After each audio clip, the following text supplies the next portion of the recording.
দলীয় প্রধানের প্রধানমন্ত্রী হওয়ার সুযোগ রাখার পক্ষে বিএনপি। রোববার ঐকমত্য কমিশনের সংলাপ শেষে একথা জানান দলটির স্থায়ী কমিটির সদস্য সালাউদ্দিন আহমেদ। তবে দুটি পদে একই ব্যক্তি থাকার বিরোধিতা করেছে জামায়াত। তত্ত্বাবধায়ক সরকারের গঠন প্রক্রিয়া ও ক্ষমতা কাঠামোর বিষয়ে দলগুলোর মতামত নিয়ে মঙ্গলবার আবারও আলোচনা হবে। রোববার সকালে রাজধানীর ফরেন সার্ভিস একাডেমিতে রাজনৈতিক দলের সাথে ঐকমত্য কমিশনের বৈঠকে আলোচনা হয় তত্ত্বাবধায়ক সরকার গঠন পদ্ধতি এবং দলীয় প্রধানের প্রধানমন্ত্রী হওয়ার বিষয়ে। আমরা বিশ্বাস করি যে এটা রিজনেবলি। বৈঠক শেষে এসব বিষয়ে দলের অবস্থান তুলে ধরেন বিএনপির স্থায়ী কমিটির সদস্য সালাউদ্দিন আহমেদ। বলেন, ত্রয়োদশ সংশোধনীতে থাকা তত্ত্বাবধায়ক সরকারের বিধানে কিছু পরিবর্তন আনার বিষয়ে কথা হয়েছে। দলীয় প্রধানের প্রধানমন্ত্রী হওয়ার সুযোগের পক্ষে তিনি। পৃথিবীর বিভিন্ন দেশের উদাহরণ টেনে আমরা বলেছি যে যেহেতু দলীয় প্রধানমন্ত্রিত্ব হওয়ার ক্ষেত্রে কোনো যোগ্যতা হতে পারে না, সেই জন্য এই অপশনটা থাকা উচিত, তার ডেমোক্রেটিক রাইটটা অক্ষুণ্ণ থাকা উচিত যে দলীয় প্রধান ইচ্ছা করলে যদি পার্লামেন্টের পার্টি ডিসাইড করে তিনি প্রধানমন্ত্রী হতে পারবেন। তবে দলীয় প্রধান এবং প্রধানমন্ত্রী পদে একই ব্যক্তির থাকার বিরোধিতা করে তত্ত্বাবধায়ক সরকার গঠন প্রশ্নে বিএনপির সঙ্গে ভিন্ন মত জানায় জামায়াত। আমাদের স্ট্যান্ড হচ্ছে এনি টু পার্টিকুলারলি প্রধানমন্ত্রী এবং লিডার দ্য হাউস একজন, আর তখন উনি দলীয় প্রধান হিসেবে থাকতে পারবেন না, কারণ আমরা ব্যালেন্স অফ পাওয়ার গভর্নমেন্টে চাচ্ছি, পার্লামেন্টে চাচ্ছি। তো একইভাবে পার্টিতেও একটা ব্যালেন্স অফ পাওয়ার থাকতে হবে, ডেমোক্রেটিক চর্চা থাকতে হবে। এটা হচ্ছে আমাদের স্পিরিট। তত্ত্বাবধায়ক সরকার গঠন পদ্ধতির বেশিরভাগ প্রস্তাবে রাজনৈতিক দলগুলো একমত বলে দাবি করেন ঐকমত্য কমিশনের সহসভাপতি অধ্যাপক আলী রিয়াজ। কমিশন দিনের মাঝামাঝি সময়ে আবারও বৈঠক করেছে, বৈঠক করে আরেকটি সংশোধিত সমন্বিত প্রস্তাব উপস্থাপন করেছে। এই প্রস্তাবটিতে বিস্তারিতভাবে প্রধান উপদেষ্টা নিয়োগের পদ্ধতি বলা হয়েছে। এই প্রস্তাবের অধিকাংশ বিষয়ে দলগুলো একমত হয়েছে। 31 জুলাইয়ের মধ্যে জুলাই সনদ চূড়ান্ত করা সম্ভব বলে আশা প্রকাশ করেন আলী রিয়াজ।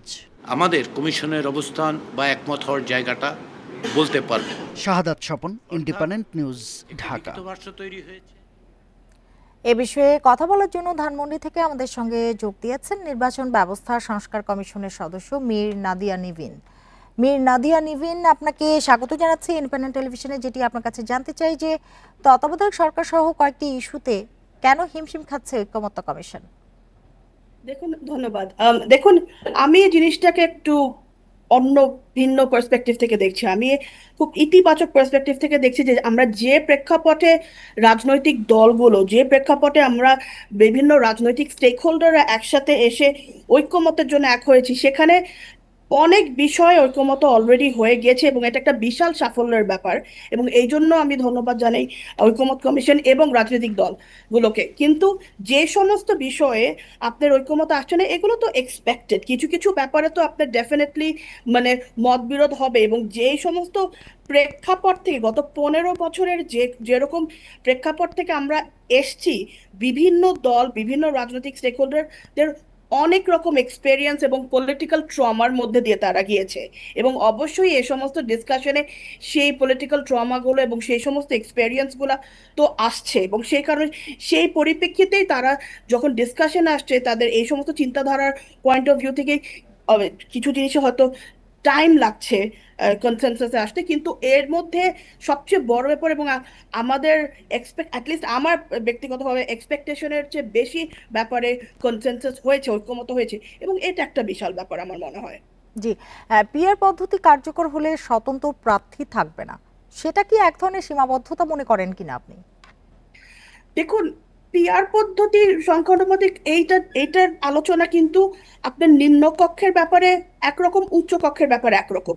যদি নিম্নকক্ষের পয়েন্ট অফ ভিউ থেকে আমরা বলি, নিম্নকক্ষের ভিত্তিতে পিআর আমাদের দেশে এখন পর্যন্ত খুব একটা যুগোপযোগী মানে ফর্মুলা নাও হতে পারে, কারণ এটার একটা কারণ আছে যে নিম্নকক্ষে কিংবা এখন যে আমাদের সংসদ যে ব্যবস্থা আছে, এটাতে হ্যাঁ, এটার পিআর এর একটা ভালো দিক যেটা আছে সেটা হচ্ছে যে পিআর ছোট দল কিংবা নতুন দল, এই সমস্ত দলদেরকে ফেভার করে। হ্যাঁ, তো এটা একটা ভালো দিক পিআর এর। কিন্তু এটার একটা বড় অসুবিধাও আছে। বড় অসুবিধা হচ্ছে যে ইউজুয়ালি দেখা গেছে বিভিন্ন দেশের অভিজ্ঞতা থেকে যে পিআর একটা স্টেবল স্থিতিশীল সরকার তৈরি করতে সাহায্য করে না। আমাদের এই দক্ষিণ পূর্ব এশিয়ার এক্সাম্পলই আপনি দেখেন, যেমন নেপালে তারা বিভিন্ন কারণে পিআর পদ্ধতিটা অ্যাডপ্ট করেছে তাদের সংসদে, এবং গত 12 বছরে 11 বার সরকার বদল হয়েছে। তো এরকম একটা অস্থিতিশীল ক্ষেত্রে এবং স্পেশালি বাংলাদেশের ক্ষেত্রে প্রেক্ষাপটে, যেখানে আমরা আমাদের রাজনৈতিক প্রেক্ষাপটটা গুছাচ্ছি, মানে আমাদের এখনো অনেক ফ্র্যাগমেন্টেশন আছে, এইখানে যদি আমাদের বারবার সরকার বদল হয়, তাহলে না অর্থনৈতিক স্থিতিশীলতা থাকবে, না সামাজিক স্থিতিশীলতা থাকবে, অনেক দিক থেকে বাংলাদেশ পিছিয়ে যাবে। সো ওই পার্সপেক্টিভ থেকে আমার মনে হয় না যে নিম্নকক্ষে কিংবা এখন যে ব্যবস্থা আছে সেখানে সংখ্যানুপাতিক হার অর্থাৎ পিআরটা অ্যাপ্রোপ্রিয়েট। নাদিয়া নিভিন, সংসদের নিম্নকক্ষে 400 সদস্য, উচ্চ কক্ষে 100, এই ছোট্ট দেশে এত সংসদ সদস্য কতটা যৌক্তিক? জি, অ্যাকচুয়ালি এটা খুবই ইন্টারেস্টিং একটা প্রশ্ন করেছেন। দেখেন, এটা তো দেশের জিওগ্রাফিক্যাল সাইজের ব্যাপারে, এটা হচ্ছে পপুলেশন। আমাদের দেশে 18 কোটি মানুষের জন্য তাদের প্রতিনিধিত্ব করছে মাত্র 350 কিংবা 300 জন, 50টা তো রিজার্ভ সিট, 300 জন, 300টা আসন আছে 18 কোটি মানুষের জন্য। এটার অনেক কম, এটা কম। সুতরাং এটার বাড়ানোর জায়গা ডেফিনেটলি আছে। 18 কোটি মানুষের প্রতিনিধিত্ব করার জন্য আরো প্রতিনিধির সংখ্যা, আসনের সংখ্যা বাড়ানো যেতে পারে, এটা একটা কথা। আর দ্বিতীয় পয়েন্ট হচ্ছে যে এখানে আমাদের দেশে আমাদের যে ইলেকট্রাল ডিস্ট্রিক্টিং গুলো আছে, এগুলো কিন্তু সাইজগুলো অনেক ভ্যারি করে। আপনি দেখবেন যে বাংলাদেশের সবচেয়ে ছোট যে ইলেকট্রাল ডিস্ট্রিক্ট এবং সবচেয়ে বড় ইলেকট্রাল ডিস্ট্রিক্টের মধ্যে প্রায় 80,000 মানুষের সাইজের মধ্যে ডিফারেন্স। এত বড় ডিফারেন্স তো হওয়া উচিত না। সুতরাং রিডিস্ট্রিক্টিং এবং আরো বেশি আসনের মানে স্পেস আছে আমাদের। জি, প্রধানমন্ত্রীর ক্ষমতা কমালে রাষ্ট্র পরিচালনা কষ্টকর হবে বলে মনে করেন কি আপনি? সরি, আবার বলেন একটু। প্রধানমন্ত্রীর যদি ক্ষমতা কমানো হয় তাহলে রাষ্ট্র পরিচালনা কষ্টকর হবে বলে মনে করেন কিনা?